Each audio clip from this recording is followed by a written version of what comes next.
Hay que ver el modelo de programación, es decir, si nosotros somos programadores de un micro A, ¿cómo lo veríamos? Ok, un micro A trabaja justamente con una arquitectura RISC de carga y almacenamiento de 32 bits. ¿Sí?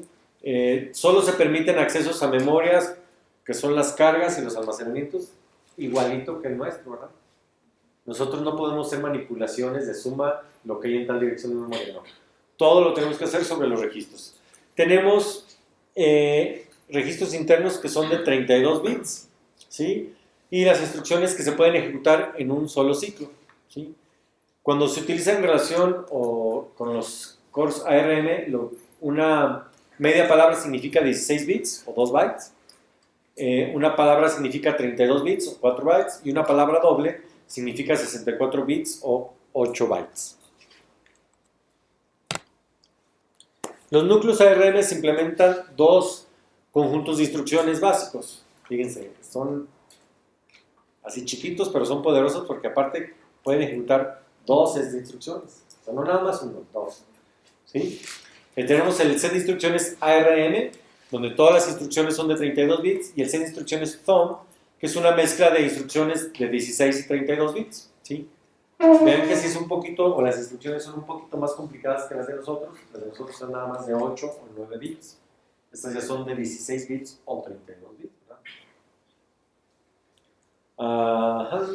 Dependiendo del núcleo, es decir, de la familia que esté trabajando y demás, pueden implementar algún otro set de instrucciones, por ejemplo, el BFP, que es las instrucciones de punto flotante para vectores.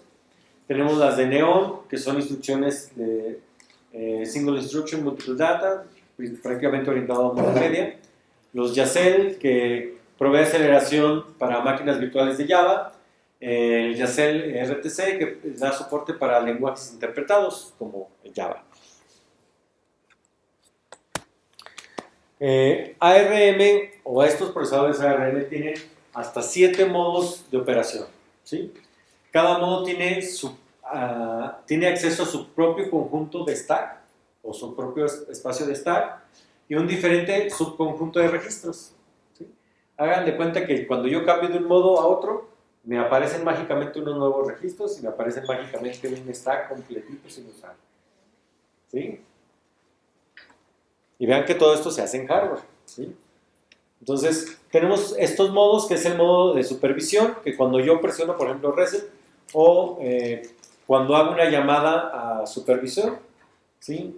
El FIQ, que entra cuando me llega una interrupción de alta prioridad, el IRQ cuando me llega una interrupción de prioridad normal, el abort cuando hay una violación del manejo de la memoria, el onDefine que yo utilizo para manejar instrucciones no definidas, el modo sistema, ¿sí? Que este modo utiliza los mismos registros que el modo usuario, y el modo usuario donde la mayoría de las aplicaciones funcionan, ¿verdad? Vean que es el único modo sin privilegios y todos los demás son modos con privilegios. ¿Sí? Es decir, el modo con privilegios yo puedo acceder a todo el sistema, a todas las memorias, sin problema, ¿verdad? Y vean que el usuario normalmente lo restringimos, ¿verdad? ¿Sí? Porque luego no sabe ni lo que quiere.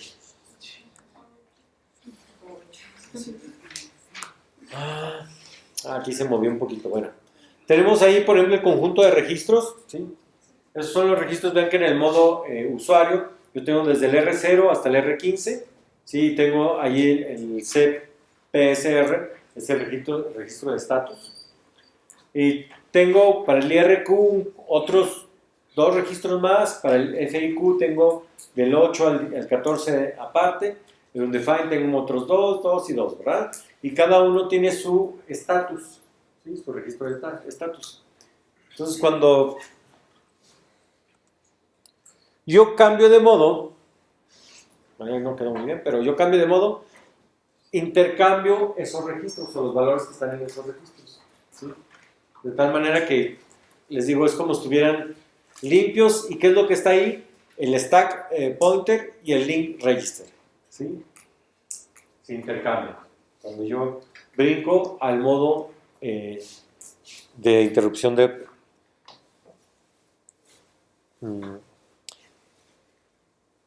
al modo de servicio de interrupción de petición de interrupción. Ok, vean que yo puedo ir cambiando dependiendo de cada modo, ¿verdad? Y bueno, cómo cambio de modo en modo depende mucho de cómo programe yo mi sistema, pero normalmente lo hacemos a través de interrupciones o de excepciones. ¿Sí? Tenemos el registro de estatus del programa, donde tenemos todas esas banderas, ¿sí? Y obvio, esas banderas muchas veces me dicen en qué modo estoy yo trabajando, ¿sí? Vean que tenemos las clásicas. ¿Cuáles son las clásicas? Negativo, 0, exactamente, N, Z, C y B son las clásicas, ¿verdad? ¿Sí? B es justamente el overflow. Y luego tenemos otra del overflow, que es la Q, que me indica saturación. Y luego tengo un código de condición del SIN, que es, yo tengo un código, una bandera del if-then, ¿sí? Cuando yo quiero ejecutar instrucciones condicionales, o sea, ejecuta eso si sucede algo más, ¿sí? Tengo el bit T, que me dice si estoy en el set de instrucciones ARM o en el thumb. Tengo el J, que me dice si estoy en el estado yacer o no. Y luego viene la parte de habilitaciones de IRQs. E incluso si estoy almacenando en Little Endian o Big Endian, ¿sí? Todo eso ahí en él. Ok, comentábamos que el set de instrucciones está basado en una arquitectura de carga y almacenamiento. No manipulamos de manera directa el contenido de memoria, y la memoria tiene que ser cargada en el CPU para ser modificada y después la volvemos a escribir en la memoria. Los núcleos de procesamiento ya pueden estar ya sea en el estado ARM o en el estado thumb. Esto determina qué set de instrucciones va a ser posible ejecutar, y una instrucción puede ser ejecutada para cambiar entre estados, es decir, hay una instrucción que dice cambia al thumb y otra que dice cámbiame al ARM, ¿sí?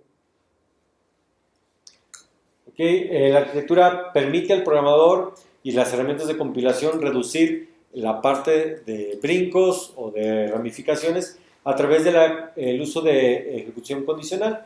Este método difiere entre ARM y thumb, pero dice el principio es de que la mayoría, ¿sí?, de las instrucciones pueden ser ejecutadas de manera condicional. Déjenme ver si tenemos un ejemplo por aquí. Bueno, estas serían...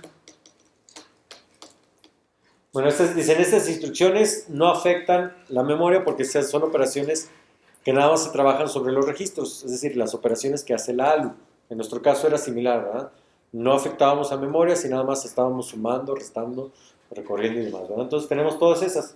Las de manipulaciones, que son la suma, suma con acarreo, la resta, resta con acarreo, el AND, la OR, ¿sí?, el mueve, ¿sí? Y luego tenemos la parte de comparación, ¿sí?, el prueba y demás.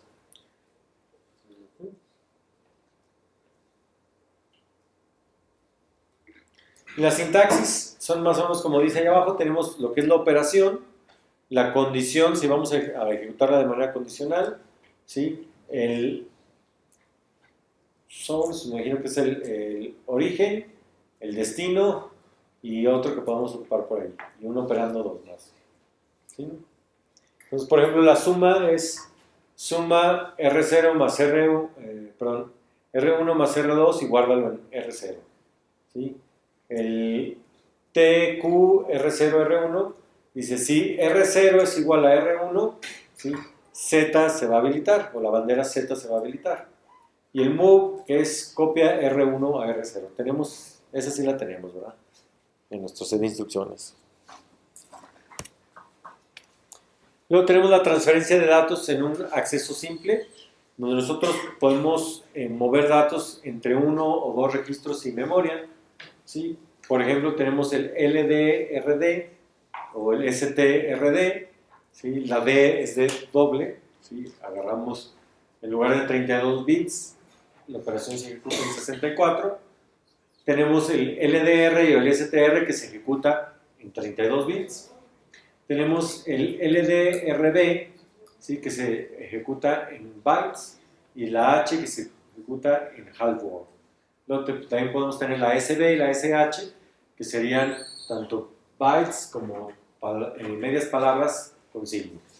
Entonces otra vez tenemos el LDR, el tamaño, la condición, RD y la dirección. ¿Sí? Nosotros no tenemos este tipo de direccionamiento en nuestro micro.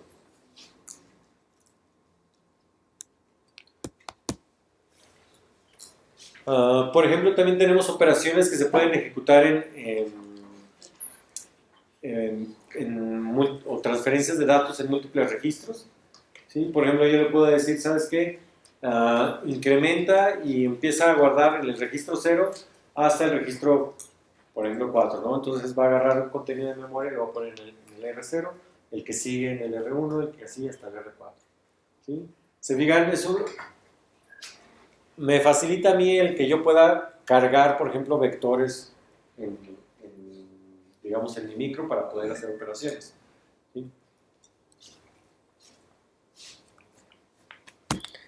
Ok, tenemos la parte de subrutinas, ¿sí? O funciones, ¿sí? Que implementamos una llamada de subrutina, requiere dos pasos.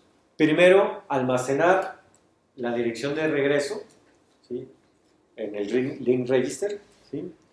Y lo otro es hacer el brinco a la dirección de la subrutina deseada, ¿sí? Normalmente estos pasos se llevan a cabo en una sola instrucción, que es el BL, que la dirección de regreso se almacena en el link register, ya habíamos comentado, en el LR o en el registro 14, y brinco hacia una dirección que, bueno, dependiendo del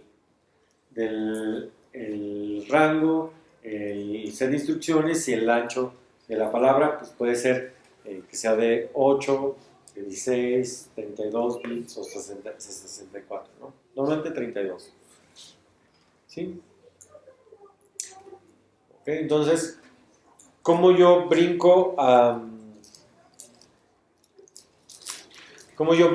de una función a otra? Mando llamar con la función blfun2 y cuando quiero regresar utilizo bxlr. ¿Sí? Entonces, una instrucción me manda a llamar una función y la otra instrucción me regresa, ¿verdad? Entonces, vean que cuando yo pongo blfun2, ¿sí? Realmente en C, ¿qué es lo que estoy poniendo? Simplemente el nombre de la función. Y cuando yo pongo bxlr, en C lo que estoy diciendo es return. ¿Sí? Eso es todo. ¿Sí? Así es más fácil de entenderlo, ¿verdad? ¿Sí? Nada más que vean que en ensamblador yo cuando le digo return, le digo bxlr, es decir, ¿a dónde tienes que regresar? ¿Sí? Le tengo que dar la dirección de memoria que está almacenada en el link register. ¿Sí? También tenemos llamadas de supervisor, ¿sí? Que normalmente esto causa una excepción de supervisor, es decir, debe haber una función que maneje, o estas llamadas de supervisión son como que algo extraordinario sucedió, ¿sí? Entonces ocupo que alguien me ayude, ¿verdad? Un supervisor, ¿verdad? Es como las cajeras ahí de Walmart, ¿verdad? ¿Sabe qué? Tuve que hacer una corrección, pues déjale a mi supervisor para que me autorice, ¿verdad? Entonces igual, ¿no? Le hablas otra función que tiene a lo mejor acceso a todo el sistema, que puede decidir justamente qué hacer con el problema, ¿no? ¿Sí? Sí, entonces justamente utilizando este mecanismo, por ejemplo, un sistema operativo puede implementar una serie de operaciones privilegiadas, lo cual se conoce como llamadas de sistema, ¿sí? Y las aplicaciones que están corriendo pueden utilizar o mandar llamadas de ese modo, ¿no? Entonces, por ejemplo, algo, digamos, típico que sucedía en los primeros sistemas operativos era que nosotros cuando queríamos imprimir algo en pantalla le decíamos al sistema operativo, oye, tengo esta información para imprimir. Ok, pues dámela, ¿verdad? Y yo me encargo de escribir en la pantalla, ¿verdad? Tú olvídate. ¿Sí? Oye, es que tengo que ir al escribir esto en el puerto serial. Ah, mira, pues dame a mí la información y yo me encargo de ver en qué dirección de memoria está el puerto serial, si está disponible o no. Yo me encargo de todo ese rollo. Tú nada más dame los datos. ¿Sí? Es una llamada a supervisor.